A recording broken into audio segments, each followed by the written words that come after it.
am so glad you're with me today because this is just exactly the kind of story that was told around our Sunday dining room table. The question might come up, hey, do you think the Queen Mary really is haunted? And they would take it from there. So today's story I got from Fate magazine, and this particular one about the Queen Mary, that was published in their very first publication back in, 1948. There was an article then. It was called A Short Story of the RMS Queen Mary and the Paranormal. And it was written by Rick Vickers and Dave Markham. So from Fate magazine, the world's oldest, longest-running paranormal magazine. In May, back in 1936, the Queen Mary embarked on its maiden voyage. It was traveling from Southampton, England, to New York City. It was decorated in the Art Deco style of the time, and it had 2 swimming pools, a library, even a hospital, and a gymnasium. It was also known almost immediately for its speed. Crossing the Atlantic to the destination in New York Harbor, that usually took 5 days, but the Queen Mary held the blue ribbon for the fastest average speed. Then World War II came along, and the Queen Mary was retrofitted as a troop ship.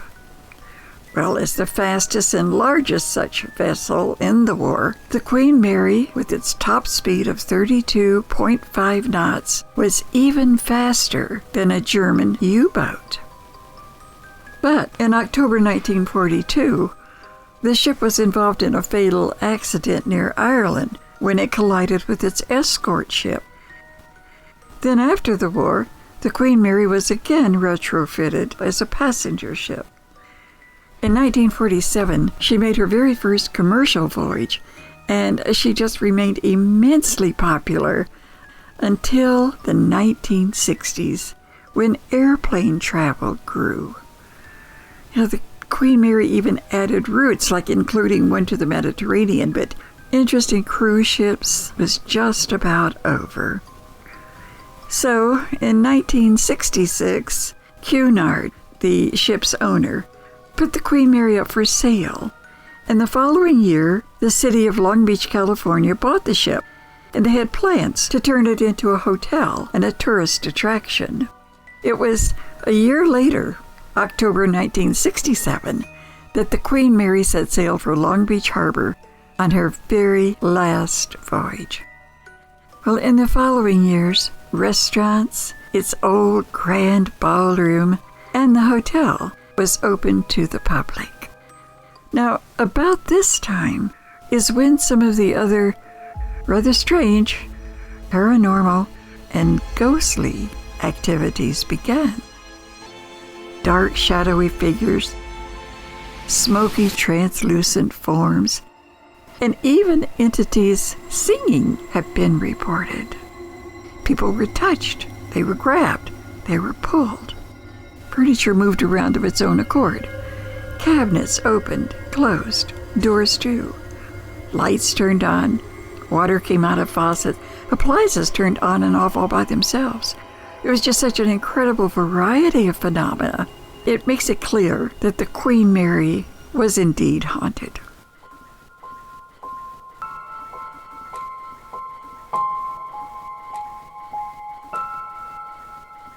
There were so many paranormal investigators and tour guides and tourists that have experienced the ghost of a young Jackie Torrin. Jackie was 5 years old when she drowned in the second-class pool. She was first seen in 1991 by a man named Peter James. Well, James was exploring the Royal Theatre, which was the theater on board the ship, and he was with the film crew, and Jackie appeared. He asked who she was, and she replied, "Meet me in the other pool room." James was confused because he didn't realize that the room that he was in had at one time been the second-class pool room. That was before the Queen Mary had been renovated and permanently docked in Long Beach. But James did as the little girl asked, and he met Jackie in the first-class pool room. They had a wonderful 10-minute conversation, which was shown on the television show Sightings. Over the following years, tourists have seen Jackie all around the ship. She plays peekaboo from the upstairs balcony. There have been glimpses of her running around in another part of the pool area. And at other times, she can actually be heard really loud, sometimes laughing and sometimes crying. William Eric Stark, that's a man who was the second officer of the Queen Mary, and his ghost has been spotted multiple times by all kinds of different witnesses. He's been seen in his quarters as well, and on the sun deck and the promenade deck. He's also been observed in the captain's cabin. Disembodied sounds of choking and gasping in the hospital isolation ward. They've also been attributed to a ghostly William Stark, who met his end on September 18, 1949. He was just ending his shift when he was asked by the captain to prepare some drinks for himself and two other officers. He was specifically told to prepare gin and lime drinks in the cabin of the staff captain. But when he got to the cabin to make the drinks, he couldn't find the gin. So he asked the captain's steward, Frederick Stokes, to help him. The cabin was rather dimly lit, but still Stokes managed to find an old gin bottle in one of the cupboards. So he handed the gin bottle to Stark, who made the drinks that evening. Well, not wanting to wait for his other mates, Stark drank his drink. Later, when the captain came by, Stark remarked how the gin he drank had tasted kind of funny. It was then that the captain realized that Stark had drank carbon tetrachloride, which is kept in an old gin bottle and used to clean the furniture. The real gin was kept in a separate cupboard. So the captain immediately notified the ship's doctor, who then asked Stark to come to the ship's hospital quickly, as he would need his stomach pumped. Well, Stark didn't think it was a big deal, and he refused to have his stomach pumped, and he just treated the whole matter as one big silly joke. Was it such a joke 3 days later? Because Stark was dead, and he was later buried at sea. And these are just two stories of the many ghosts and paranormal occurrences still haunting the Queen Mary today. The gentleman who wrote this added, "I'm proud to say I have personally taken the guided tour with my family and friends, and while on tour, even the guide and other people around, I felt a foreboding experience of being escorted around the ship by unseen and unearthly presences." The atmosphere of the ship itself, especially the dimly lit corridors, they contribute to the feeling of uneasiness and that there's something sinister. Well, the Queen Mary's open daily in Long Beach, California, so go and explore its history and experience the haunted paranormal.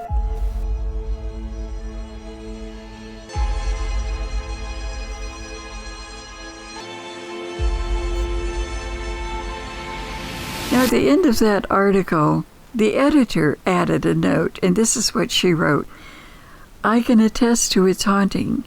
Rosemary Gully and I spent a week in there, and we definitely had some paranormal experiences. I saw ballroom dancing with the ladies attired in lovely evening gowns, and later even heard a young girl calling out in the pool room. In fact, I've got chills just writing this." Now, here comes my story. My husband and I lived in Seal Beach, California, where we were both involved in the movie industry. Seal Beach blends into Long Beach, and the Queen Mary, it was moored only a couple of miles from our house. So we were there a lot because it was used in filmmaking. I remember the Titanic. There were scenes shot on that.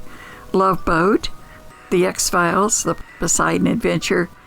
We both worked on ships, and I remember that we used the Queen Mary for at least one of our shows. It was a fun place to go because it was in a kind of a little touristy niche there in Long Beach. There was a Greek restaurant that was especially good, little art galleries, a merry-go-round. Just a really neat place to go, not just on a weekend, but anytime. Well, my husband's nephew was engaged to a darling, no-nonsense girl named Leslie, who worked as a tour guide for the Queen Mary. However, she was one of the few who volunteered for other duties that required her to work downstairs near the boiler room. And that's where most every employee had had some kind of ghostly encounter, and they were afraid to be down there, especially after dark. Not Leslie. She saw each ghostly presence as just permanent residents of the old grand ship, and she just went on about her business. They did their thing, she did hers. And one Sunday at the dinner table, she said to us, "Don't let anybody tell you those are just legends or old wives' tales about the Queen Mary being haunted, because it's absolutely true."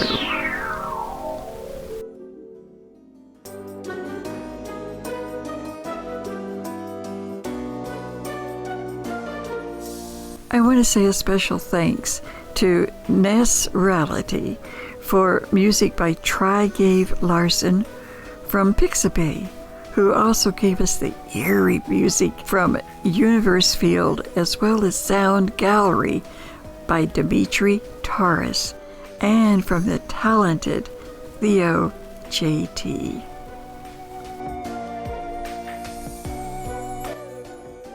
Time to go this time. So till next time, God bless.